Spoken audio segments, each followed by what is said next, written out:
The red rec light on Emily Parker's phone blinked in the dark. Her breath sounded small and fast. The camera shook as she backed up across the top floor of the parking garage. Wind scraped over the concrete. A pair of shoes stepped into the frame, slow and steady. A calm voice said, "Em, stop filming." Emily whispered, "I want your face on camera." The shoes kept coming. A shadow lifted an arm. The phone caught Parr's jawline and a familiar chin. Emily gasped like she knew who it was. The screen tilted. A hand reached for the lens. The picture went black, sound still rolling, and then there was a sharp thud, a cry, and the voice again closer. "This ends now." Earlier that month, everything in Cedar Ridge felt normal. Emily, 17, liked to film little stories for her school page. She filmed stray cats, the old clock tower, and her brother Luke trying to flip pancakes. Her best friend Maya said Emily had eyes that catch secrets. Emily laughed at that. She liked quiet places with good echoes, like the roof of the library where wind hummed like a song. The first weird thing was the messages. They didn't look scary at first. A new account called Night Owl sent a note. "Loved your sunset video." Emily said thanks. Then, "You always stay late after school, right?" That felt odd. She told Maya, who rolled her eyes and said block them. Emily did. The next night, another account wrote, "Block me again and I'll find another way." Emily's stomach felt heavy, like she had swallowed a stone. She told Luke. He was in his first year of community college and thought he was 10 feet tall. "Tell Dad," he said. Their dad drove a delivery truck and was gone most nights. Emily didn't want to make a big deal, so she set her phone to share her location with Maya. She started walking home in groups. The messages stopped. Life dipped back to low, calm water. Then came the school media fair. Emily's short film got picked to screen at the old theater downtown. She wore a blue jacket that made her eyes look bright. The theater smelled like popcorn and dust. People clapped. Her film ended with a slow pan up to the clock tower, the sky going purple. Emily felt proud, light as a kite. After the show, a tall man with a baseball cap told her, "Great eye for detail." She smiled and thanked him. When she turned to leave, she saw a small sticker stuck to the door, an owl with wide white eyes. "Night Owl." Emily tried to stay calm. "It's a common sticker," she told herself. She and Maya walked to the lot together. A silver sedan idled by the curb. No one inside, like it was breathing. Emily forced herself to look away. High, low. Her thoughts felt like that now. 2 days later, a message came from an unknown number. "You dropped this." Attached was a photo of Emily's bracelet, the one with the tiny camera charm her mom gave her before she moved to Texas. The picture background looked like rough concrete and yellow lines, parking garage lines. "Come get it where you left it." The text said, "Bring your camera." Emily typed, "Who is this?" No answer. She checked her wrist. The bracelet was gone. She had lost it at the theater and hadn't noticed. Maya said, "We should tell the police." Emily said yes, but they were in class, and the last bell rang, and Emily told herself she would tell after she just checked one place very fast. She turned on her phone's camera like a shield. She told herself she would record everything, keep space between her and anyone else, stay where lights worked. She climbed to the top floor of the Maple Street garage while the sun slid down and the air cooled. The place was almost empty. Her sneakers tapped on the ramp. Tap, tap, tap. Near the far wall, something small glittered. Her bracelet lay in a circle of light. Emily held the phone up and spoke, voice clear. "If you can hear me, I'm recording this. I'm not alone. People know where I am." Wind moved a candy wrapper. A door hinge squeaked. The silver sedan from the theater rolled out from behind a pillar, slow like a shark's fin above water. The engine stopped. The driver's door opened. A person stepped out. Emily's shoulders lifted. She knew that walk.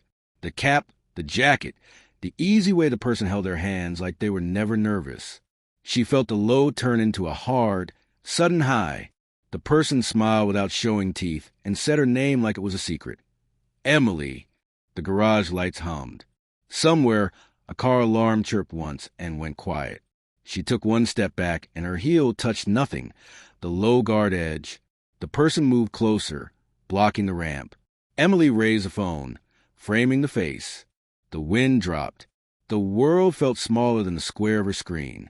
The person reached inside their jacket and pulled out a key fob. A beep echoed. The garage exit gate locked with a metal click. And then the person lifted their chin into the light, and Emily saw exactly who it was. Someone trusted, someone who should have helped her, and the smile slipped away as they started toward her fast.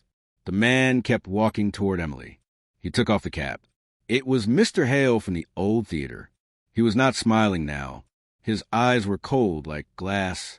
"Give me the phone," he said. Emily held it tighter. "You're Naito," she whispered. He tilted his head, like he was thinking about a puzzle. "Names don't matter," he said. "Only what's on that camera." Emily stepped sideways. The wind pushed her hair across her face. Her hand shook, but she kept filming. "If you touch me, the video goes to the cloud," she said. It was half true. She had auto backup on. Mr. Hale stopped for a second, then moved again. "You shouldn't have come alone," he said. "You shouldn't have answered." He reached for her wrist. Emily spun away and ran. Her sneakers slapped the concrete. The camera jolted as she looked for a way out. The elevator was stuck on the ground floor. The stairwell door was chained with a padlock. Behind her, Mr. Hale's steps were steady, not rushed. He wasn't worried. He felt like the garage belonged to him. Emily hit the SOS button on her phone. A timer beeped. She spoke loud, so the mic would catch every word. "My name is Emily Parker. I am on Maple Street Garage, top floor. I'm in danger." She sent her location to Maya and Luke with one thumb. The message flew off with a tiny whoosh. Hope felt like a match lit in a storm. She cut between pillars and ducked behind a low wall.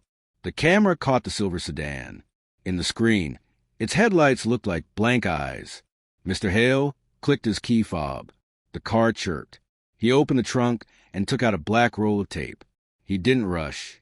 He was careful, like he had practiced. "You always film the clock tower at 6 p.m., he said. "You always walk past a library at 6:20. You love patterns." His voice was calm like a tour guide. Emily's heart thudded. She thought about the sticker on the theater door, the compliment after her film, the way the silver car idled by the curb, all the small things that didn't feel small now. She remembered her mom's camera charm. She whispered, "I am not a pattern." She bolted toward the ramp. Mr. Hale swore and followed. Emily swung the phone behind her, so the camera faced him. His face came into view. Neat hair, clean jaw, eyes that looked bored. "Stop," he said. "You can't outrun a car." He was right. The ramp was long and empty. Emily turned, grabbed a yellow will stop, and hurled it at his feet. He stumbled. She sprinted back up to the top, lungs burning. A low moment came, quiet and strange. She stopped beside the edge of the roof and looked out at Cedar Ridge. Streetlights blinked on like little stars. She saw Luke's college building. She saw the theater sign with 3 letters missing. Life was out there, normal and warm. Up here felt far away and cold. Emily pulled the bracelet tight on her wrist, then slid it off and tucked it under a loose bolt by the edge. "Find me," she whispered to no one. Her phone buzzed. A text from Maya popped up. "On my way. Calling 911. Another text from Luke. "Stay where people are. Stay in light." Emily typed, "top floor." He locked the gate. She hit send. The message showed as delivered. She breathed once, deep, like she was pulling courage into her chest. Mr. Hale started the car. The engine rumbled. The headlights washed over the roof. Emily held the camera steady with both hands now. "Why me?" she asked. Her voice was small but clear. He rolled the car forward and spoke through the open window. "Because you notice things," he said. "And people who notice things make trouble." He tapped the steering wheel with 2 fingers, patient and sure. "I clean up trouble." He hit the gas. The sedan leaped. Emily ran hard across the flat roof, cutting left, then right, trying to break his line. Tires squealed. Rubber burned. The phone showed the sky for a second, then the concrete, Then Mr. Hale's car hunting her like a shark in a shallow pool. She reached the far side. The barrier rail groaned when she grabbed it. The car came fast, too fast. She darted behind a pillar at the last possible second. The sedan clipped the concrete and bounced. The impact shook the roof. Emily stumbled. Her phone flew from her hand, skidding across the floor, still recording. The camera lay on its side, filming at ground level. One tire, one shoe, a strip of sky. Mr. Hale got out. His steps were careful again. He picked up the phone. His face filled the frame as he checked the recording. "Good," he said softly. "You did what I asked." Emily tried to run. He caught her from behind. The tape ripped and hissed. He wrapped her wrists. He kept his voice slow and even, like a bedtime story. "No shouting," he said. "No more filming." The trunk opened with a hollow pop. Emily's voice came through, small but steady. "Someone will see this." Mr. Hale looked into the camera one more time and smiled without warmth. "They'll see enough." The video shook as he set the phone down inside the trunk. The dark space looked like a mouth. Emily made one quick, brave move. She kicked the taillight with her heel until the red plastic cracked. A tiny piece fell out like a red tear. Air from outside touched the camera lens. For a second, you could see the night. Then the trunk slammed, the screen went black, and the sound cut to a single, sharp click. Darkness. That was all Emily could see. The trunk smelled like metal and gas. Her wrists burned where the tape cut into her skin. Her phone was still on beside her, recording every sound. The hum of the engine, her shaky breathing, the faint music from a nearby radio station. She whispered, "This is Emily Parker. If someone finds this, please." A sudden turn threw her against the side. Pain shot through her shoulder. The car slowed down. She heard gravel under the tires now, no more city sounds. The air grew colder. Mr. Hale's voice drifted from the front seat, calm and steady. "Almost there." She pressed her foot against the trunk wall. It gave a little, weak, but not solid. She felt for the broken taillight. Cold air brushed her fingers. The small crack was there. She could see a thread of light leaking through. She pushed at it until the hole widened just enough to stick one finger out. Wind whipped past.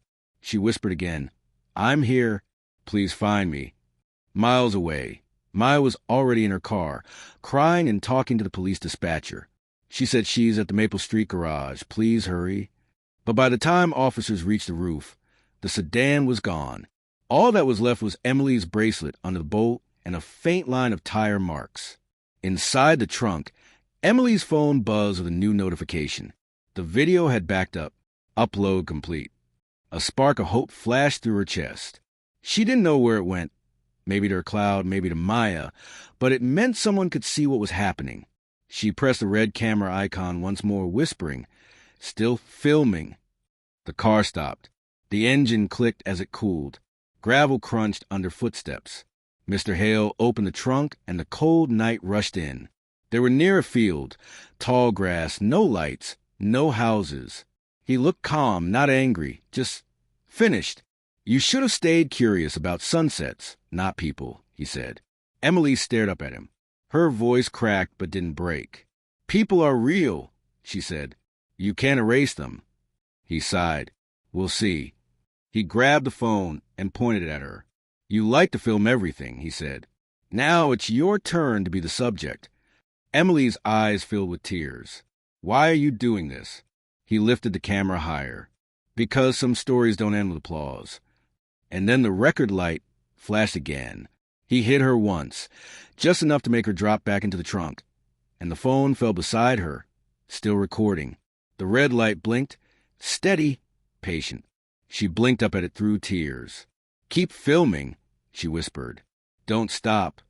Minutes passed. Then headlights cut across the field. Another car. Mr. Hale froze. Someone shouted his name. "Police!" Step away from a vehicle. He dropped the phone. Emily kicked the trunk open and rolled out, gasping, her knees scraping the gravel. The police lights painted the grass in red and blue flashes. "Emily Parker," one officer shouted. "Stay down." She did. She looked back at Mr. Hale. He wasn't running. He just stood there, the camera light still blinking in his hand. He smiled once more, as if he knew the story was already out there. A gunshot cracked the air. Then another. Emily screamed, but the sound was lost under the sirens. She crawled toward her phone. It lay face up, still recording. The sky above, the flashing lights, and a single dark shape falling backward into the tall grass. The camera caught everything, every second. Later that night, as detectives reviewed the footage, they found Emily's last whisper on tape. "Tell them I filmed it all." Then the screen faded to black, the red light blinking one final time before turning off.